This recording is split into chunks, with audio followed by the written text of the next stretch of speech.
let me show you all camera settings that we have available on the Xiaomi 17T Pro. So if you open the camera, we can of course easily go to settings by opening this panel. And at first we have photo section where we can toggle photo watermarks. We have a bunch of different watermarks that we can apply. You can also tap on the currently selected watermark in order to find some customization options. Of course, they depend on the watermark itself. In some cases you have more options than in others. We have AI recommendations where we have a couple of different AI tools that you can easily enable or disable by tapping on these switchers, like for example the automatic night mode, scene recommendations, extended depth of field, supermoon, ultra zoom, QR code scanner, and notifications about orientation. Then there is also the option that allows you to set the main camera default focal distance, so we can set 23, 28 or 35 millimeters. We can choose the image format, so we can save photos using the JPG format or HEIF format. There is also the picture quality setting, which is, I believe, by default to high, but of course you can double check that and make sure that you use the highest quality possible in here, unless you want to change it. Then there is the mirroring preference, which can be set to phase or average, and you can also read a little description for each of these different options. We have selfie settings where we can toggle the mirror effect for the front camera. We can remove moles if you use skin smoothing effects, and smart aperture for group photos. After that we have shutter type, where we can turn on this option that allows you to tap anywhere on the camera in order to take a photo, or at least anywhere on the preview. So you don't have to use the shutter button that we have at the bottom of the camera. You can just tap on the preview to take a photo. There is the palm shutter, which allows you to show a hand while using the front camera, so that when the hand is detected by the phone or by the camera, and then the phone automatically takes the photo. We have the voice recognition or voice command, which is called audio in here, so you can say cheese out loud to take a photo. And also there is the additional shutter, which allows you to drag the shutter button up to position it in any place you want to. So you can have a shutter button anywhere you want it to be. Besides that, we have motion tracking focus, which is available in photo mode and pro mode. We have adaptive telephoto option. We can correct lens distortion. We have display parameters for photos, where we can toggle focus peaking, exposure verification, and histogram.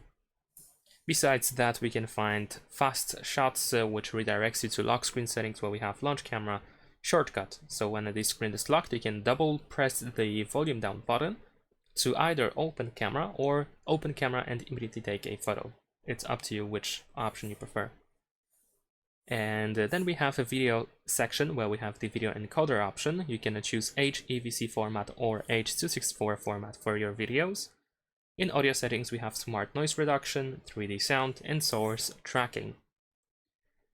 And we also have the take photos while recording. So if you start recording a video, you have the shutter button, which you can use to either take a photo, a normal photo by choosing regular photos, or you can take a photo using the live moments, or the live photos, or motion photos, or dynamic shots, etc., however you can call it.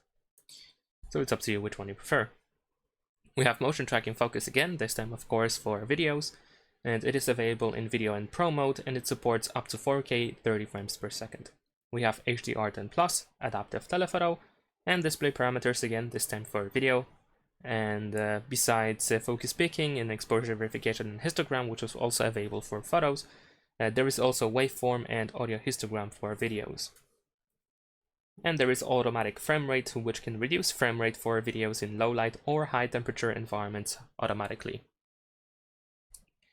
Now we're gonna go to general, and in here we have grid lines. So you can turn on or off grid lines by choosing golden ratio or rule of thirds to have them enabled, or you can just turn it off. You can use the center mark and straighten, or also known as leveler. There is the screensaver, which disables the screen if you use the camera for over 3 seconds in order to save battery.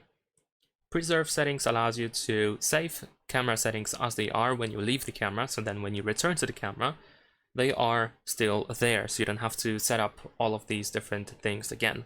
Over here you can decide what should be kept when you leave the camera.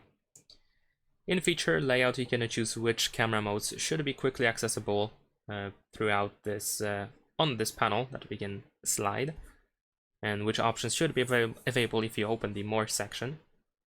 In camera modes, you can decide how you want to access those additional camera modes by swiping up from the section where we have our camera modes, or if you want to, you can set up more tab so you can have the more text available or more button available on this list of different camera modes that we have attached to the camera. Camera UI color allows you to change the color accent, which by default is this orange-ish or yellow-ish. So we can change it to pretty much any color that you wish to use. Besides that, we have shutter sound, which allows you to choose what sound the camera should make when you take a photo. So as you can see, we have a bunch of different sounds to choose from. And there is once again shutter sound option, but this time it is a switcher, and it mutes the camera sound if you disable this option. Volume buttons function allows you to decide what should happen when you use volume buttons while being in the camera. By default, they are used as a timer, so if you use either volume button, you start the timer, and after 2 seconds, the phone is going to take the photo. You can set it to shutter, so you don't have the timer, but you can also press and hold either volume button to record a 15-second video, or you can use it for burst shot, depending on this option over here.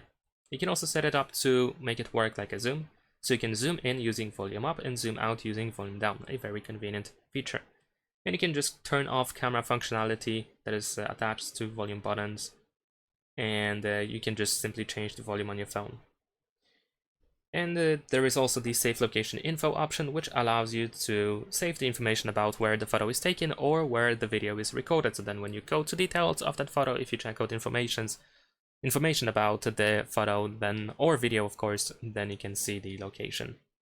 And other settings allow you to find pocket mode, anti-banding setting. We can also check for updates and restore default settings. That is pretty much it in the case of camera settings. Of course, all of these different camera modes also have some additional features that you can find. Some of them are here at the top, like the motion capture and the live moment option, or the Leica style. We can also change the exposure, we can find beautify and filters, and so on and so forth. And some of these options are also available here in this panel. Leave a like and subscribe.